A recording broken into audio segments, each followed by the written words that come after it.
assim pro teu irmão: me atrapalha, eu vou falar. Se te atrapalhar, você me avisa. Vou fazer ele passar vergonha. Abra sua Bíblia, 2 Timóteo, capítulo 4. Segunda carta de Paulo ao Timóteo, capítulo de número 4. Segunda carta do apóstolo Paulo a Timóteo, capítulo 4. Vamos ler apenas 3 versículos e comentar nessa noite. Glória a Deus.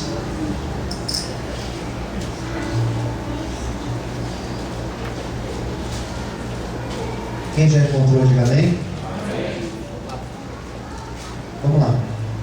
Eu vou ler para vocês o versículo 16, 17 e 18. Diz assim: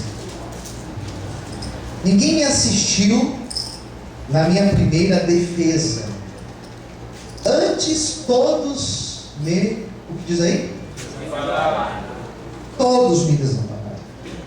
Todos me desampararam. Que isso lhes não seja imputado. Mas o Senhor assistiu-me e fortaleceu-me para que por mim fosse cumprida a pregação e todos os gentios a ouvissem. Fiquei livre da boca do leão. E o Senhor me livrara de toda má obra e guarda-me-á para o seu reino celestial. A quem seja a glória para todos sempre. Amém. Vamos orar? Curve a cabeça. Senhor, fala conosco nesta noite. A palavra foi lida. Nós estamos com o coração bem aberto, Senhor, para ouvir a tua voz. E eu creio que nesta noite o Senhor vai falar com cada irmão, irmã, cada jovem, adolescente, todos que estão aqui. Abençoe aqueles que depois vão ouvir essa palavra, vão assistir. Da mesma maneira, possamos ser tocados por Ti, Senhor. Nos abençoe e fale aos nossos corações. Usa-me, Senhor, como instrumento em Tuas mãos. Em nome de Jesus. Amém. Desocupe a mão, aplauda o Senhor com muita alegria. Aleluia. Amém. Queridos, a gente acabou de ler um dos últimos relatos do apóstolo Paulo. E sobre Paulo, nós temos, biblicamente dizendo, nós temos 2 maneiras. Quantas maneiras eu disse? 2. Olhem para mim, não se distrai, pelo amor de Deus. Nós temos 2 maneiras para se compreender o apóstolo Paulo. Primeira delas, lendo o livro de Atos dos Apóstolos. Atos dos Apóstolos, se você ler a primeira parte, você vai aprender muito sobre o apóstolo Pedro. Porém, se você ler a partir do 16, a partir do 12, 16, sei lá, você vai aprender sobre Paulo. E nós teremos várias coisas que Lucas escreve acerca de Paulo. E a segunda maneira de nós conhecermos Paulo é lendo as suas cartas. E pelas cartas que ele escreveu, você tira uma ideia de quem foi Paulo. Então são pelo menos 2 maneiras, biblicamente dizendo, volto a dizer, para se compreender Paulo. Bom, se você ler Paulo sob a ótica de Lucas, você vai ter uma imagem de Paulo, de um Paulo que prega, de um Paulo que atravessa as fronteiras, de um Paulo que ensina, que ele é arrebatador de pessoas, de um homem que tem uma oratória poderosa e que as pessoas se convencem pela sua oratória, um homem que ele ora e as prisões são abertas, um homem que ele ora e pessoas possessas por demônios são libertas, ele ora e as pessoas são curadas pela sua oração. Então, quando você lê a história que Lucas fala de Paulo, você tem uma história linda. Você deu uma imagem de um Paulo extremamente épica, vencedor, alguém que rompeu fronteiras e foi extremamente usado por Deus. Quem está entendendo, diga amém. Essa é a leitura que nós fazemos em Atos dos Apóstolos. Tá, mas se você lê as cartas de Paulo, se você lê Romanos, se você lê Coríntios, 1ª e 2ª Coríntios, se você lê Timóteo, Tessalonicenses, Tito, Filemão, se você lê Filipenses, Efésios, você vai ter uma outra imagem de Paulo. E essa outra imagem que nós teremos de Paulo é de Paulo que passou por situações muito complicadas. Pregou um Cristo totalmente desprendido do peso da lei, mas um homem que foi extremamente provado. Quem está entendendo, diga amém. Amém. Olhe para mim, por favor. Extremamente provado. E o texto de Timóteo vai falar do final da vida de Paulo. E como que Paulo termina? Paulo termina a sua vida sozinho, aparentemente doente, traído, e a traição que ele sofre foi pessoas próximas a ele, e preso. Ele termina doente, sozinho, preso, traído. Você vê a história desse Paulo e você fala assim: não é fácil, a vida não é fácil. Quem está entendendo, diga amém. Amém. Por que eu quero chegar, né? Por que eu estou indo por esse caminho? Para te mostrar que o que acontece com Paulo, as dificuldades que ele teve em sua vida para cumprir o chamado, para exercer o querer de Deus na vida dele, nada disso foi fácil. Que nada que ele fez veio com facilidade, foi tranquilo. Mas ao contrário, a vida de Paulo ela não foi fácil. Hoje, por exemplo, na parte da manhã, eu ministrei uma palavra e eu preguei nada mais, nada menos do que sobre Jó. E a história de Jó, a gente consegue criar um paralelo do poema da história de Jó com a história de Paulo, porque o que nós encontramos em Jó, na essência, o que nós encontramos na essência?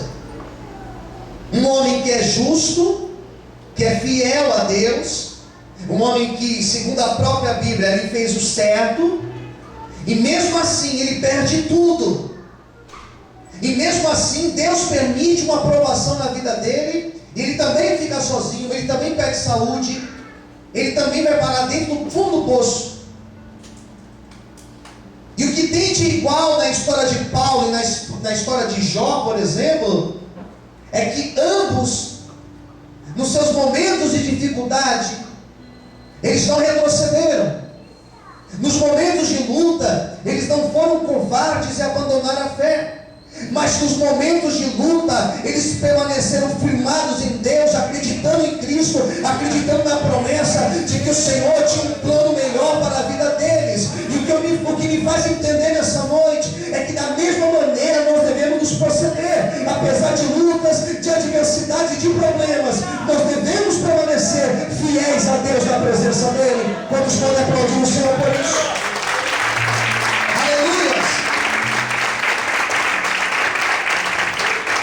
Posso ouvir um amém? Agora, olha para cá. Interessante da história dele, preste muita atenção. Interessante da história dele, que ele viveu toda a sua vida passando em lutas. Ele passa toda a sua vida enfrentando problemas, dificuldades, situações. Mas o interessante da história dele é que em todo o tempo ele manteve a sua fé extremamente firmada em Deus. Glória a Deus. Eu acho maravilhoso. Daqui eu tenho que voltar em Jó, porque em Jó capítulo 1 vai dizer que Jó, depois de perder casa, perder a sua família, perder todo o seu patrimônio, perder a sua saúde, a Bíblia vai dizer que mesmo assim ele permaneceu adorando a Deus. Queridos, história de Paulo vai ter toda essa ideia dentro dela. Eu destaquei algumas coisas para a gente comentar nessa noite, de forma bem sucinta, bem breve. O que fez de Paulo, apesar de tanta luta, tantas situações adversas, o que fez dele alguém de tanto destaque? O que fez dele um homem de Deus como ele foi, e ensinar coisas tão maravilhosas como ele ensinou? Como ele consegue fazer isso, pastor? E se nós aprendemos um pouquinho com Paulo, com certeza teremos uma vida mais abençoada em nome de Jesus. Primeira coisa que eu aprendo com a história de Paulo: Paulo vive o seu chamado de forma tão intensa. Esse chamado fez ele viver uma vida de total doação. Chamado é igual a doação. Vamos repetir isso? Diga chamado. Chamado. Mais alto, diga chamado. Chamado. É igual. Doação. Doação. É se doar, queridos. Chamado é se doar. Essa semana eu fui fazer um exame. E foi na sexta-feira. Fui fazer um exame de sangue e alguns outros exames. E cheguei no hospital para fazer o exame e descobri que o hospital tinha fechado. Falei, pronto, fechou o hospital. Eu tive que ir atrás de um outro lugar e deu tempo de ir em um outro lugar para fazer o exame. Já estava preparado para fazer o exame. E cheguei lá para ser atendido. E tem aquela espera inevitável. E começou a demorar um pouquinho. Eu falei, meu Deus, eu tenho que ir para a faculdade. Na hora que eu fui bater na porta para perguntar se eu demoraria muito para me atender, uma enfermeira me chama. Senhor Luciano Borges Escala. Opa! Dela, você já ia reclamar, né? Eu falei, não, eu só aqui perguntar se precisa de ajuda aí alguma coisa, se está tudo bem. Ela me chamou para a sala. E ela muito falante, e eu bem cedo, meu Deus, ela tinha disposição para falar, perguntando, e tal, esticou o braço para tirar o sangue e tal. Ela começou a falar. A gente não pode perder as oportunidades. Fala para quem está ao seu lado, não perca nenhuma oportunidade que o Senhor te der. Daí ela, esticou o braço e tal. Daí ela falou assim, eu nem sei como é que é o assunto, só sei que ela falou assim, o que eu faço por amor. Que eu tenho um irmão que é engenheiro, o outro é não sei o quê, e só eu escolhi essa profissão aqui, sou eu que estou pobre, e faço por amor o que eu faço. Eu falei, é bom fazer aquilo que nós amamos. Falei para ela, né? Eu falei, eu também. O que eu faço por amor. Deu aquela abertura, né? Para ver se colava. Daí ela perguntou, o que você faz? Eu falei, eu sou pastor. Você é pastor? Poxa, que legal. Minha família é toda evangélica. Só eu que sou? Adivinha? Sou o quê? Não explica nada. Eu não estou roubando meu raciocínio. Pode chamar, gente. Só eu que sou? Desviada. Eu que sou desviada. Ah, é. Eu já comecei a falar de Jesus para ela. E aí eu saí e fui embora. O que eu entrei nesse assunto? Para falar de fazer as coisas por amor. Chamado é uma doação.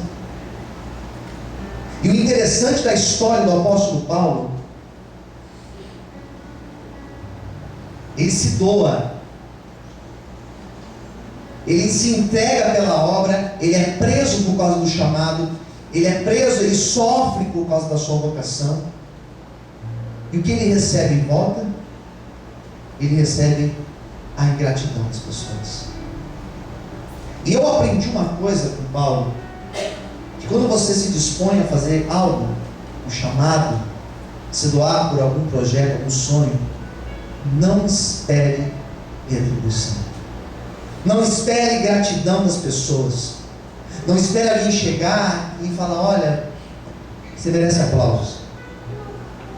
Porque Paulo foi extremamente Ele se doa totalmente, mas o que ele recebe de volta não foi a retribuição,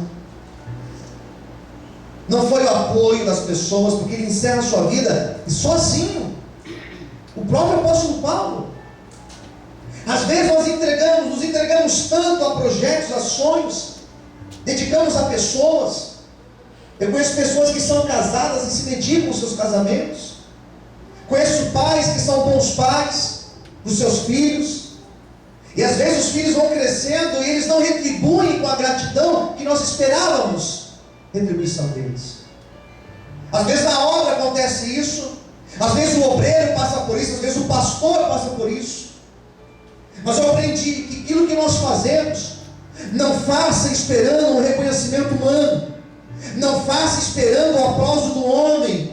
Pode ser que aquilo que você fez ninguém viu. Pode ser que aquilo que você tem feito em prol da obra ou em prol de alguém, ninguém está vendo, mas continue fazendo, porque Deus está vendo e Ele vai te retribuir. Amém, queridos? Todos podem aplaudir e exaltar o Senhor por isso. Aleluia! Você pode aplaudir o Senhor essa noite. E ele sofre por isso. E passa lutas. E o tremendo da história de Paulo. E aqui eu quero que você abra bem o teu ouvido. Paulo não usa os problemas dele como justificativa para pecar para Deus. Ele não usa os seus problemas como uma espécie de muleta para dizer: então eu vou fazer o errado. Estou passando por uma crise financeira que é só Deus para ter misericórdia. Daí surge uma oportunidade lá na minha empresa de eu tirar um dinheiro a mais. Surge uma oportunidade de eu roubar. Estou passando por luta, Deus está permitindo. Não quer saber de uma coisa? Eu vou fazer isso. A pessoa que é casada. Eu estou casado e meu casamento está uma droga. Surgiu uma oportunidade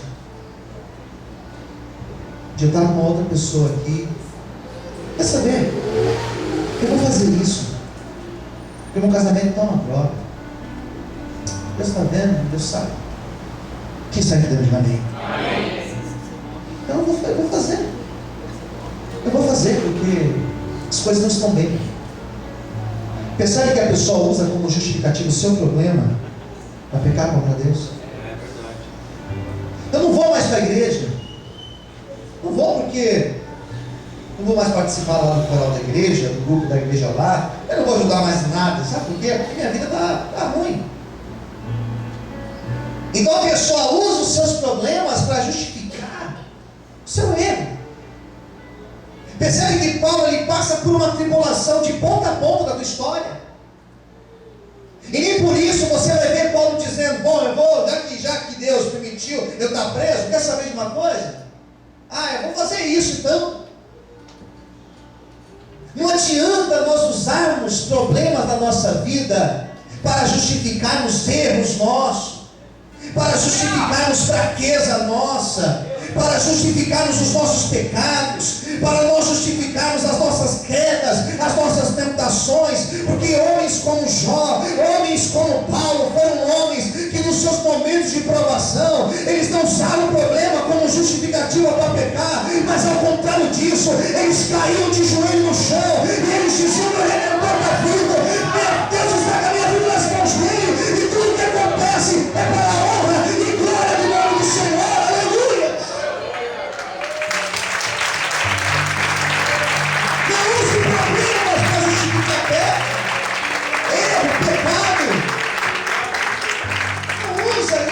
Desculpa, não, mas eu estou com um problema. Mas eu estou. E aí? E aí que nós temos que nos apegar com Deus. Aí é que nós temos que louvar a Deus. Quem está entendendo? Diga amém. Amém. Queridos, Paulo, quando ele passa por tudo isso, ele não teve a sua fé abalada. Em outras palavras, sabe o que acontece? Ele continua acreditando em Deus. Amém, queridos? Amém. O problema não foi capaz de roubar a fé de Paulo, de fazer Paulo murmurar e sair da presença de Deus. Eu desafio você a ler Atos, ou se você quiser, leia todas as cartas de Paulo, todas elas. Encontre para mim um lugar que Paulo murmurou contra Deus, dizendo: Senhor, eu estou com problemas, e a minha vida não presta, e não sei o quê. Mas esses homens, eles foram especiais na história, porque nos seus momentos de problema, de luta, suas convicções em Deus permaneceram inabaladas. Amém, queridos?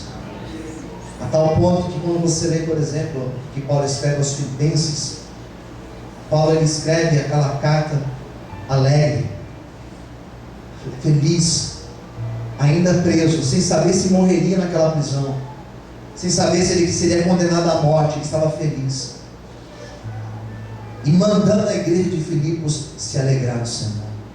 Que Paulo é esse? Alguém que enfrenta problemas e mesmo assim permanece acreditando em Deus. Às vezes nós murmuramos e emprestamos a nossa boca para o adversário, que temos um problema na nossa vida.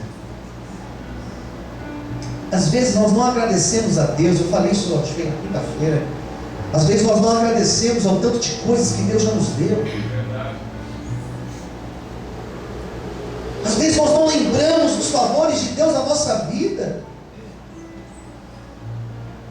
Às vezes nós não lembramos de tudo que Deus já fez, e reclamamos e murmuramos.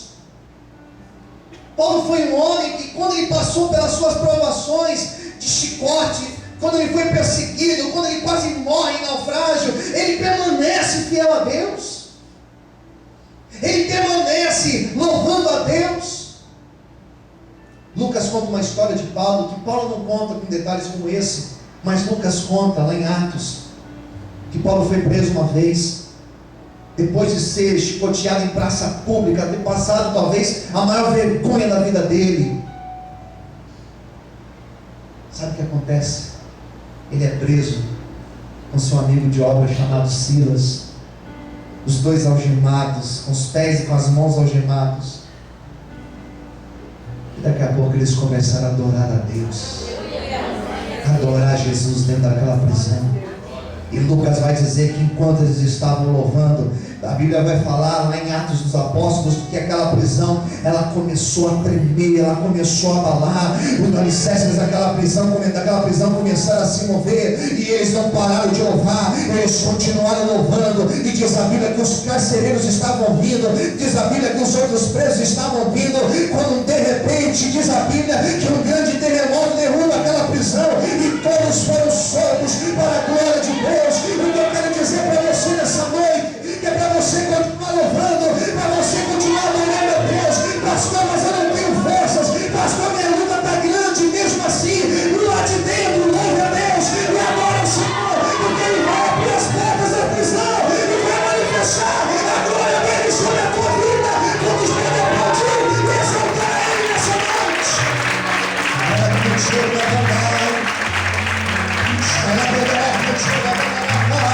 Vamos poder aplaudir o Senhor nessa noite. Vamos poder adorar a Ele nessa noite. Aleluia. Amém, queridos? Cutuca o seu irmão do lado e diga assim: continue adorando a Deus.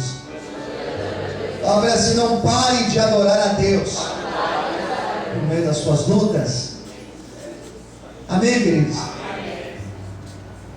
Em último lugar, a lição que eu tiro de Paulo, e aqui eu percebo não só em Timóteo, mas também em Filipenses.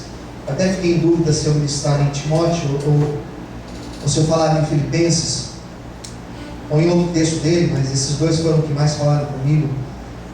Paulo, em todo momento, ele não cria expectativa em pessoas. Amém? Fala para o teu irmão do lado: não crie expectativas em pessoas. Amém? Ele não cria, ele não fica esperando de pessoas, ele não cria projetos alicerçados em pessoas, mas ele resolve ter a atitude de esperar em Jesus. de criar uma expectativa em Cristo. E a expectativa que Paulo cria em Cristo, tinha em Cristo, não era uma expectativa, e desculpe decepcionar alguns que estão aqui, a expectativa de Paulo não era no dia de amanhã será melhor do que o de hoje.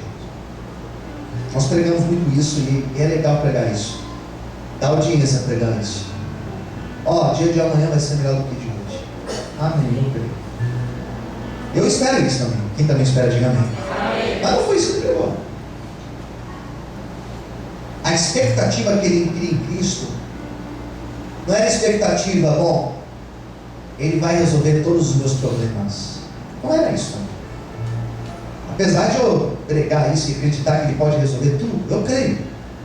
Mas não foi isso que ele prega. O que Paulo prega é uma expectativa chamada salvação.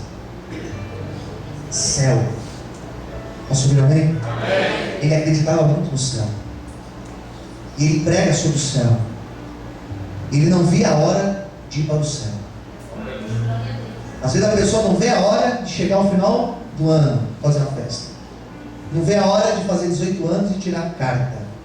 Não vê a hora de não sei o que, não sei o que, não vê a hora de casar. E quando casa, não vê a hora da pessoa morrer. Pastor, me ajuda a oração, pastor? Me ajuda, lógico. Pelo quê? Pelo meu marido. Amém, vamos orar. Ora para Deus levar ele, pastor. Não, vamos orar para Deus converter. Não converter não. Ora para Deus levar. Tem crente que é macumbeiro, pior que macumbeiro. Pastor, você colocou o nome dele na encruzilhada, o que acontece? Um óleo ungido. A expectativa que ele cria era a expectativa do céu, que chegaria um dia que o Senhor enxugaria nos olhos dele toda lágrima. E essa esperança eu tenho também, essa esperança eu prego nessa noite, que chegará um dia que nós veremos o Senhor face a face, que nós estaremos com Ele, que nós andaremos nas ruas de ouro, conforme a Bíblia descreve. Eu creio que chegará um dia, levanta sua mão para o céu agora, fecha os olhos, você tenta imaginar esta cena. Eu creio que chegará um dia que o próprio Senhor irá nos servir, que eu creio que chegará um dia que nós viveremos na presença de Deus, onde não vai ter espaço para o sofrimento, onde não terá espaço para a dor, onde nós viveremos e adoraremos a Ele na beleza da sua santidade.